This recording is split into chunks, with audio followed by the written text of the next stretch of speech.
श्रोते हो, नमस्ते. आपल्या सर्वांना शुभ दिवस. श्रोते हो, जीवनाच्या प्रवासात मनातल्या भावना समजून घेणारं कोणीतरी असावं. आपली बडबड ऐकून घेणारं कोणीतरी असावं. कधी कधी आपल्या शांत राहण्यामागचं कारण समजून घेणारं कोणीतरी असावं. स्वतःपेक्षा जास्त आपल्याला काय वाटतं याचा विचार करणारं कोणीतरी असावं. काहीच न बोलता साथ देणारं कोणीतरी असावं. सुखदुःखात मी आहे ना, नको काळजी करू असं हक्कानं बोलणारं कोणीतरी असावं. प्रत्येकाच्या आयुष्यात कोणीतरी असं नक्की असावं. आणि श्रोते हो, तेव्हाच आपल्या जीवनाचा प्रवास हा सुखाचा, आनंदाचा आणि सोपा होत असतोय. म्हणून श्रोते हो, जीवनाच्या प्रवासामध्ये असं नक्की कोणीतरी बनवा जे आपल्या हक्काचं असेल. नक्की विचार करा. चला, आजही आपल्यासाठी सुंदर विचारांची ही शिदोरी, ही मालिका अशीच पुढे घेऊन आलोय. चला करूया सुरुवात सुंदर विचारांना, सुंदर सुविचारांना. जो टाळतो त्याला कधीच कवटाळू नका, आणि जो जीव लावतो त्याची साथ कधीच सोडू नका. ज्याची नीती चांगली असते त्याची उन्नती कधीच थांबत नाही. दुःख सहन करणारा पुढे जाऊन आनंदी होऊ शकेल, परंतु दुःख देणारा कायम दुःखीच राहतो. म्हणून लिंबासारखं कडू राहा, पण गुणकारी राहा. प्राप्तीच्या आनंदापेक्षा प्रयत्नाचा आनंद हा अधिक असतो. म्हणूनच म्हणतात की प्रयत्नांती परमेश्वर.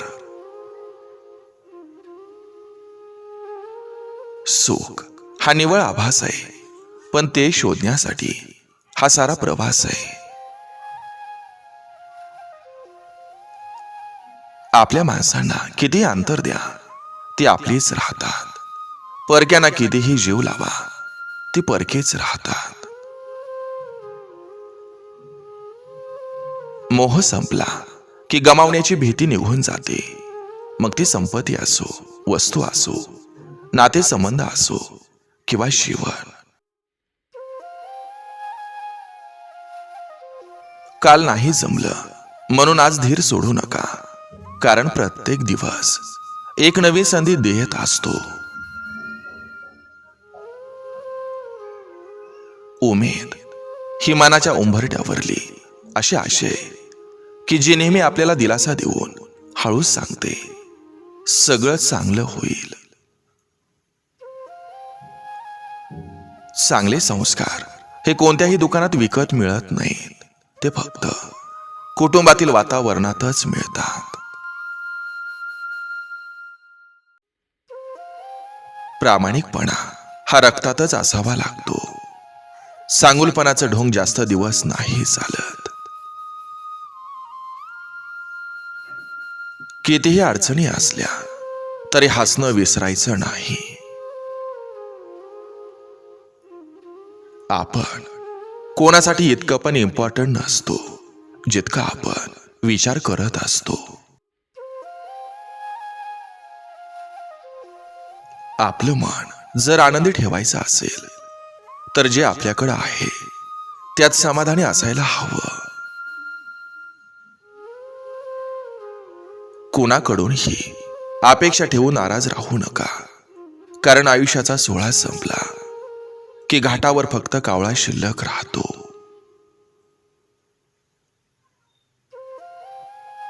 वेळ बदलली की सगळंच बदलतं, अगदी आपण जीवापाड जपलेली माणसं सुद्धा.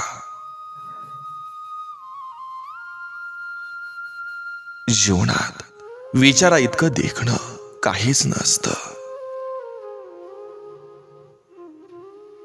माणसाकडं पैसा, प्रसिद्धी, सुंदरता, ॲटिट्यूड, इगो या गोष्टी कितीही मोठ्या प्रमाणात असू द्या, पण त्यांची लायकीही त्यांच्या स्वभावातून समजत असते.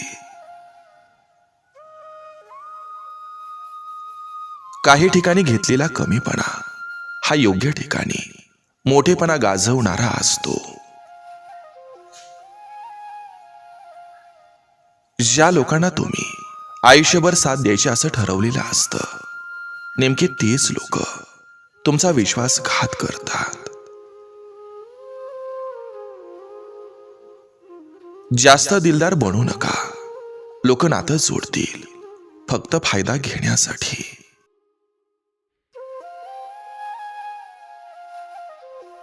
लोक तुमची स्तुती करतात तेव्हा तुम्ही आनंदी होता. लोक तुमची निंदा करतात तेव्हा तुम्ही दुःखी होता. म्हणजे तुमच्या सुखाचं दुःखाचं बटन हे लोकांच्या हातात आहे. तुम्ही प्रयत्न करा की हे बटन तुमच्या हातात राहील.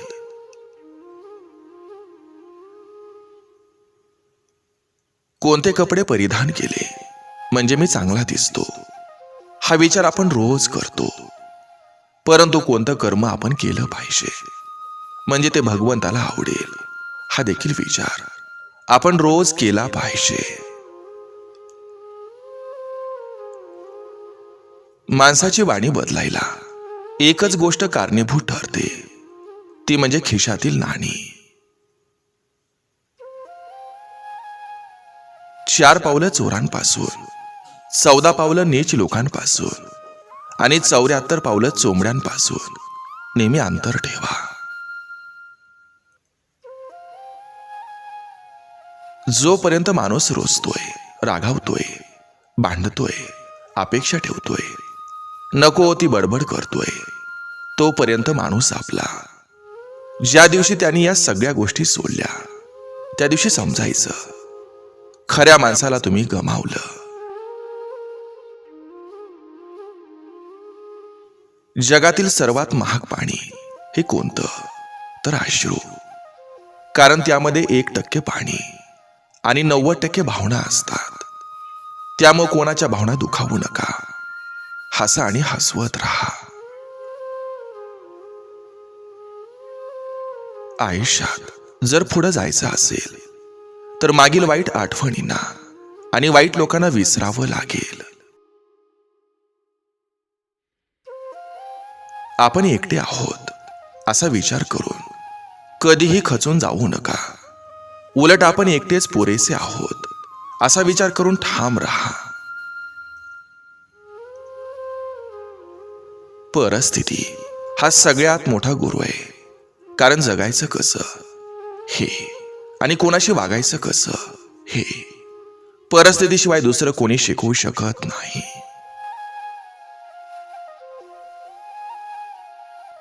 आयुष्यात आनंदी राहायचं असेल तर कोणाच्या स्तुतीला हुरळून जाऊ नका आणि कोणी केलेली निंदा ऐकून दुःखी होऊ नका. कारण या दोन्ही गोष्टी समोरच्या व्यक्तीवर अवलंबून असतात. तुम्ही त्यांच्या मनासारखं वागला तर तुमची स्तुती होणार आणि मनाविरुद्ध घडलं की निंदा होणार.